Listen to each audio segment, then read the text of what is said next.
Hi, I'm Belling, a dad, storyteller, and a curious contrarian. I'm driving through Alaska in a home I built on wheels, sharing raw stories that help me cross the mental, the social, and physical borders of life. Because as we get older, our journey of self-discovery gets buried under routines and bills and commitments. But as I realized growing up, the real commitment, the scary and important one, is figuring out who we really are. I'm sharing my journey of self-discovery with you because it keeps me on track of my own authentic journey, and hopefully can help guide you on yours. This is the Borderless Experience. Part podcast, part vlog, fully unfiltered. You can find these experiences and more on all socials and Spotify at Borderless Belling. Now, let's literally get this show on the road, and thank you for joining the ride.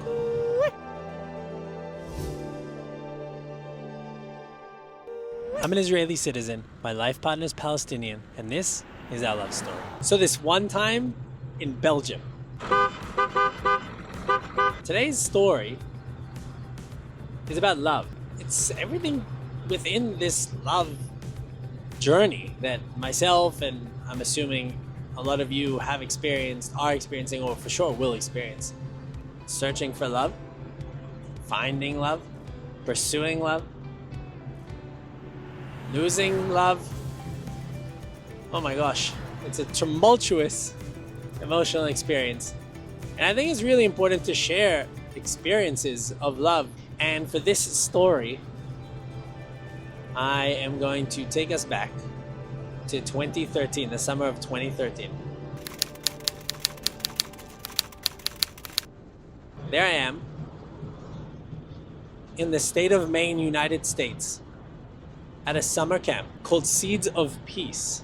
This summer camp brings youth from regions with conflict, such as Israel and Palestine and Pakistan and India, to this beautiful spot on a lake. And the kids are all diverse and they have their own traumas that they have experienced and are still experiencing, and the team, the staff, are people from those respective regions and countries, and I'm an Israeli counselor. During that summer, I'm probably 22, 3, and like many of you, I believe, one of the things that I was thinking about a lot was, drumroll, sex. And I was eager to have sexual intercourse with women. And I was surrounded by beautiful women in this beautiful place in Maine. And I was like, wow. Not only do I get to do this work, but I get to meet these wonderful women and maybe something can happen. So I found 2 women exceptionally attractive. And I felt like I needed to sort of decide. And I'm not saying there's anything wrong in pursuing multiple or just one, but for me it's more about focusing on one. And there were 2 ladies. One of them was a US citizen, black. The other one was a Palestinian Muslim. And I was attracted to both. The black woman I was very physically attracted to. And the Palestinian woman, I was finding myself attracted a lot to her personality. And I was excited about both, and I needed to sort of decide. So here it goes. I'm like,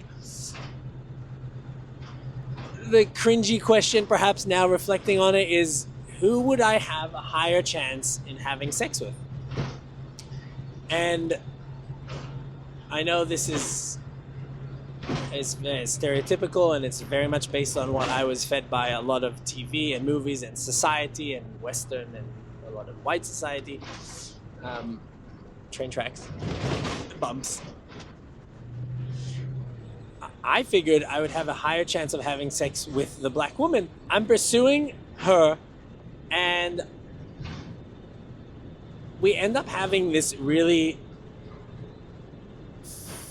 physical relationship, asterisk, and very little chemistry in our communication. And the asterisk comes in. She, at the time, I haven't spoken to her in ages, since then really, Christian, and decided she's only going to have full intercourse when she is married.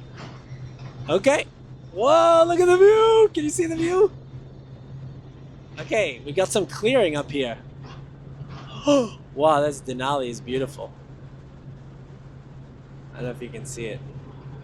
So, okay, light. We didn't have sex. We didn't have full intercourse, and I was bummed about it. And I was bummed about the lack of chemistry. And so, between the first session and the second session of these camps, we had an intersession. So all the counselors got together, and we're all drinking and partying and having fun for a couple of nights. And on one of the evenings, I found myself next to Hiba, the Palestinian counselor who I was attracted to, and we were sitting on the hammock, and I disclosed to her that I am no longer having a relationship with the black woman, and that B, and more importantly, I have feelings towards her, and I want to explore them. And she was like, "It's very kind of you to say. I'm not interested. I am here for the kids. And all my arrows are pointed at the kids and giving them everything I can, all my attention, all my emotional capacity. And I'm not here for summer loving," she said. So I thought to myself, okay, wow. I thought about it, and I presented 3 options. Mind you, in the meantime, like over the first session, I tried to spend some time with her and like get to know her a little bit, and I was really excited about Hiba. So her pushback really made it hard for me, and I had to like go for it, as my Safta would say. As you can see on the dashboard, that sentence speaks very strongly to me till this day. Right? I believed in trying. So I told Hiba, I think there are 3 options if we do decide to try this out. The first one is we just have fun, right? It's a romantic summer, and that's the end of it.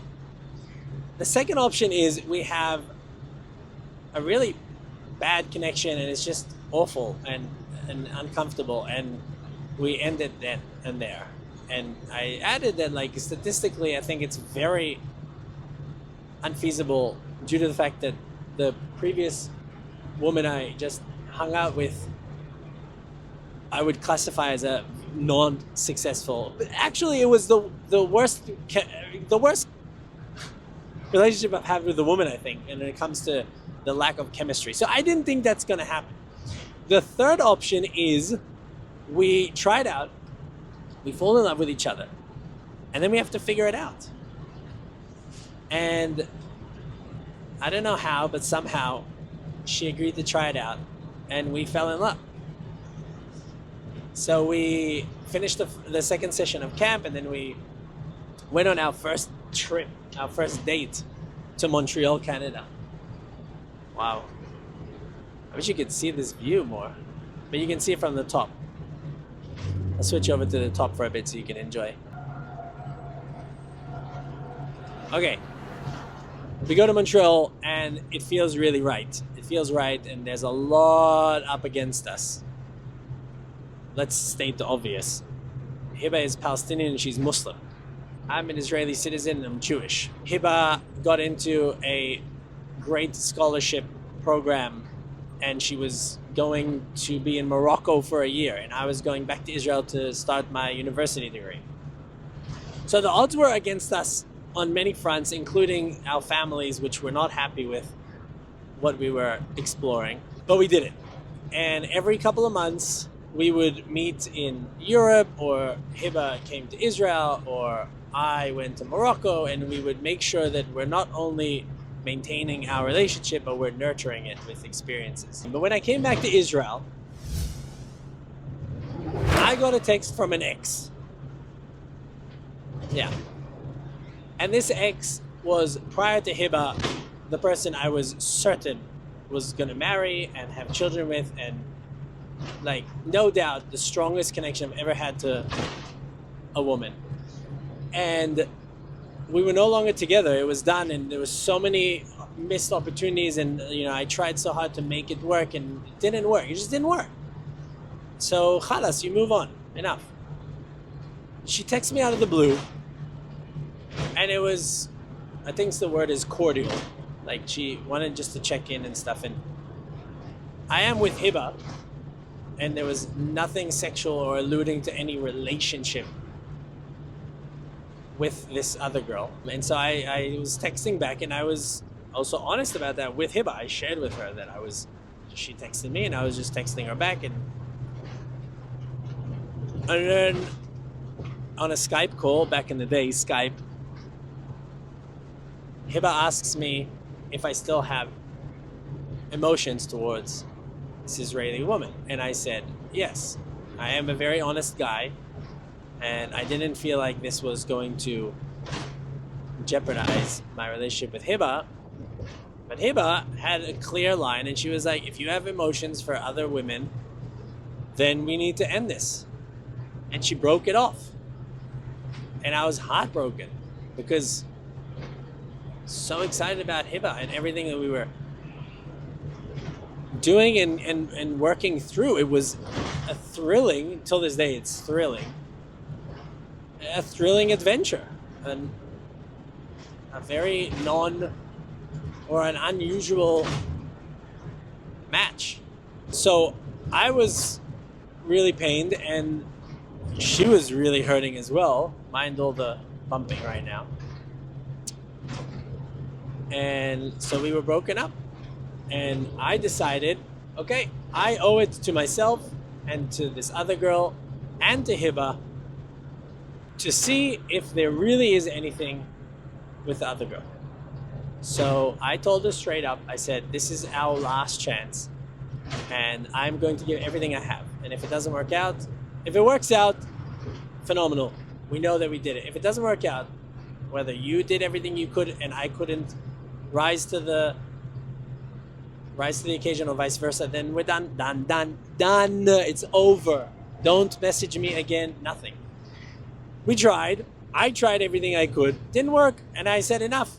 Goodbye. Closed that chapter and wanted to reopen Hiba's chapter, our chapter, because I know it's done, and Hiba needed that clarity and the closure. And the thing is, Hiba and I had a European trip planned in Belgium, and I canceled my flight because we were broken up. And by the time I was ready to explore, well, very bumpy. This is not going to be great for the gravel road, I'm sure. So, maybe with my hand they'll be a bit better right now. Yeah. I am still driving safely, though I know it's not as safe as some people would say.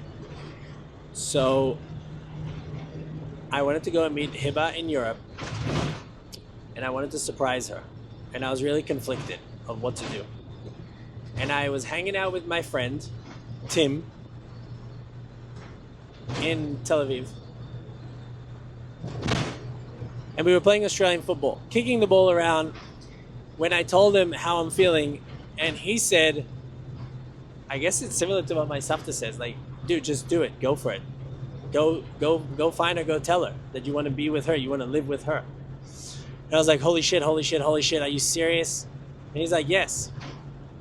So I left him stranded at the park, got on my bicycle and rode all the way home, jumped on the internet to find a flight for that day because I knew that Hiba was in Belgium for that day.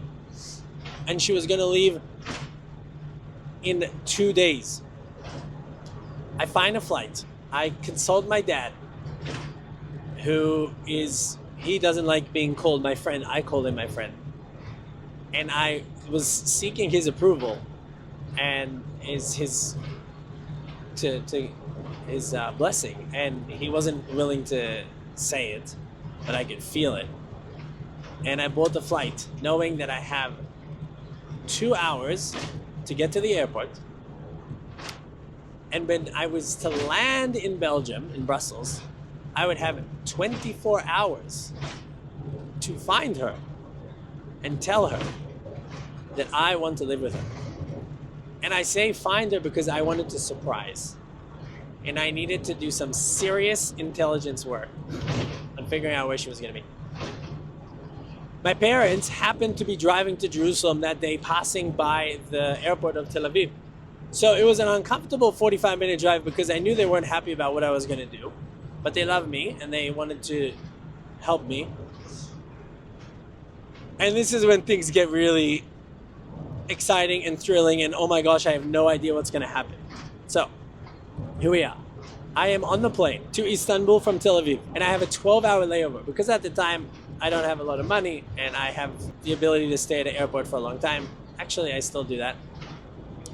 And when I got to Istanbul, I entered the lounge because I needed Wi-Fi, and I sat there for 12 hours and started working on my laptop to extract any information I could on where Hiba is going to be. I have the contact of her best friend, Fatty, and Fatty told me that she is staying with her friend's friends in Brussels.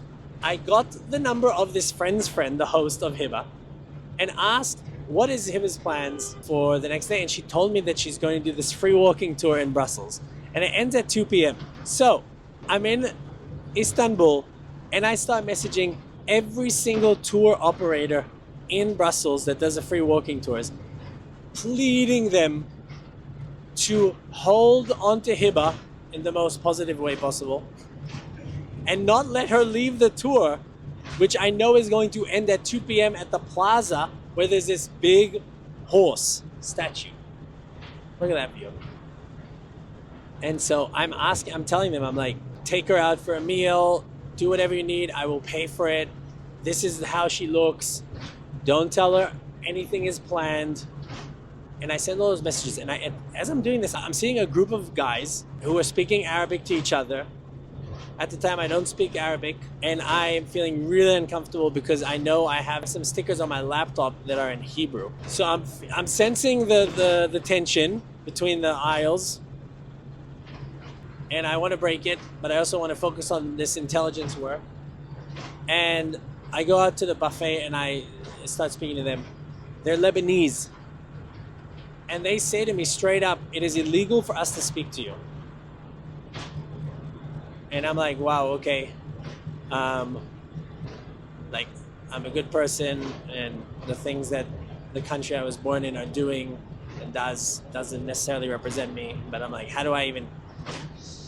And so a bit of schmoozing of like, where are they going? Amsterdam, drugs. Okay, we can talk about weed together. That's something we all enjoy, right? And so it's amazing how we became much closer, and the illegality of speaking to each other from their end of things kind of like dissolved when we talked about getting high and how that feels and how it brings people together. So that was a nice little moment. I send out all the messages. I board my flight to Brussels, and I know that I'm planned to land at 12:30 p.m., giving me an hour and a half to land customs, get public transport to the plaza, and find Hiba. Gosh, and no one responded to my emails then because it's in the middle of the night. I get on the plane, and I notice that there's a couple of empty spots in the front aisles. And I figured better be as close as I can to the exit. Is that bald eagle? It's a crow. So towards the end of the flight, I rush forwards and I sit with my backpack. And on my right side are two guys from Chabad. For those of you who don't know what Chabad is it's an ultra-Orthodox Jewish stream that believes in spreading the word of Judaism, not necessarily as like missionaries converting, but creating spaces and opportunities for Jews, or all Jews, that's what they say, to come together and celebrate Judaism and the connection to this religion and the culture. And so these Chabad boys were going and like being deployed, I guess, in Brussels. And they saw that I was a man with a mission. And they asked me what's going on. And I told them everything besides the fact that she is Palestinian, Muslim, and her name is Hiba. Everything else, as honest as can be, and they loved it. They were wishing me the biggest blessings that Judaism has to offer about finding your love and securing your love and building a family and success and all that stuff. Inside, I'm like laughing a lot because I know I would switch like that if I just said something else. They wish me all the best. I run off the plane. I run through customs. I run to the train. I get on the train. It's 1:05 p.m. I board the train and I go, who here speaks English? And someone raises their hand and I sit right next to them and I tell them the spiel of what's going on and where I need to be. Can you help me? And he goes, yes, sit next to me. And he opens up a map and I'm like, oh my gosh, you have a map. That's great. So he shows me where we are, where we're going. And in my mind, I'm thinking, what am I saying? What am I saying to her if I find her? I have 24 hours to find her in Brussels. Minutes are going so slowly by and I'm just watching the clock and I can't really do any small talk with anyone because I'm so laser focused. Then I notice it's 1:59 p.m. and we're approaching the station and I am, oh my gosh, so antsy. The doors open, I run out of the train and he goes, wait, that's the next stop. And I run back in last second before the doors close. I'm like, fuck. Okay. He goes, wait, I'll tell you when to leave. And then it becomes 2 o'clock. Oh, okay, 2:01.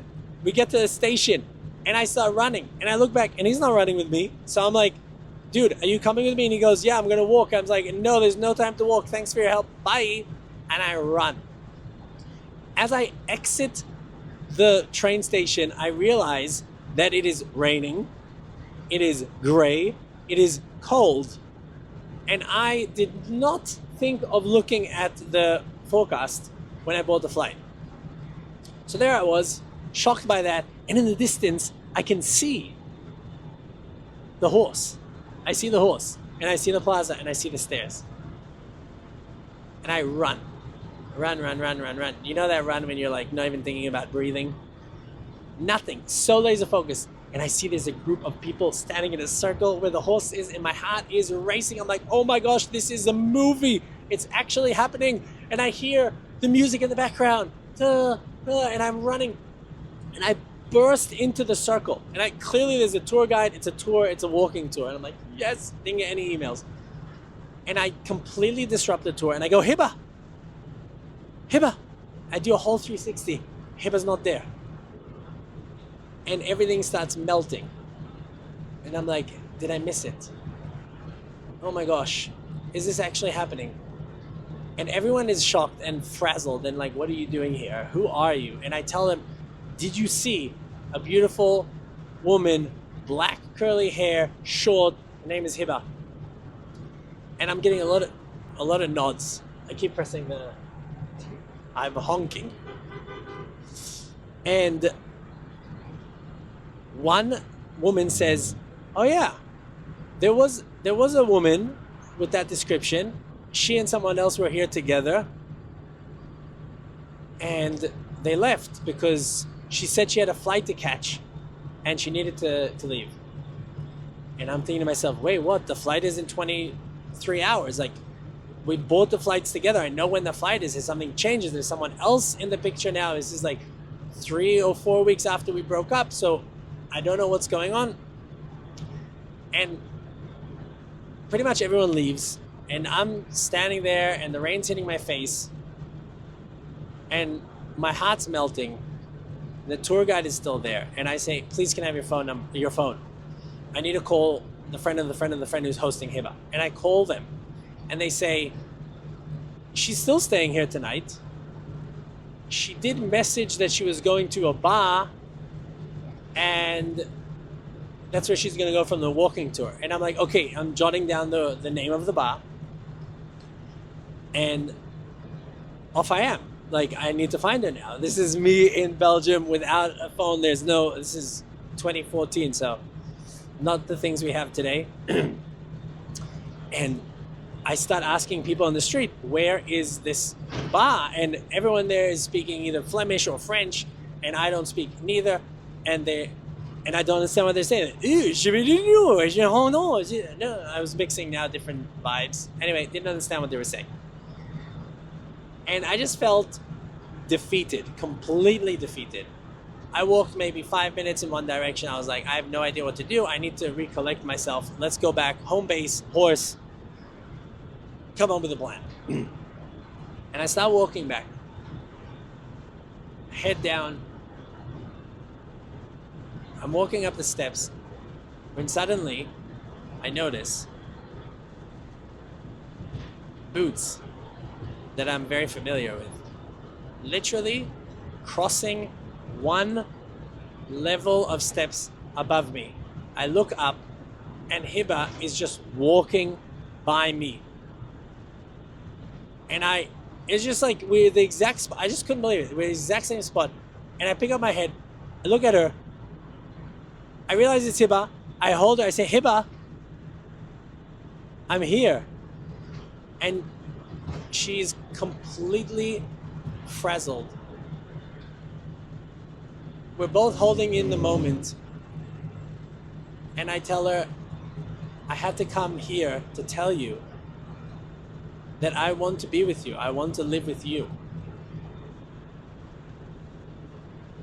And she looks at me and huge hug, huge kiss. And she tells me that she loves me. And for the record, she reminded me recently, I didn't say I love you back. Oh my gosh, look at this view. As a climax to the story, are you kidding me? Whoa. Tells me she loves me. I think that's... And I tell her, I want to live with you. I want to live in Jerusalem. We take a selfie of the moment. We spend the next 24 hours doing everything you would probably expect such a couple to do. It was magical, it was beautiful, it was memorable, it was so impactful. And I feel like I was able to tune into all the elements of love and making sure I did everything I could to give our love the best shot. Today we're 13 years in with a child, and I'm so grateful that I followed my grandma's advice, Safta, Tim, and my own consciousness and gut to go for it. Invested the money and the time and took on such a crazy endeavor to know that I did everything I could. I hope that if this resonates with you, give that love the best shot you can. Give it everything you can. When you know that you've tried everything and it doesn't work, then you know there's full closure, and if it does work, you'll be the happiest person.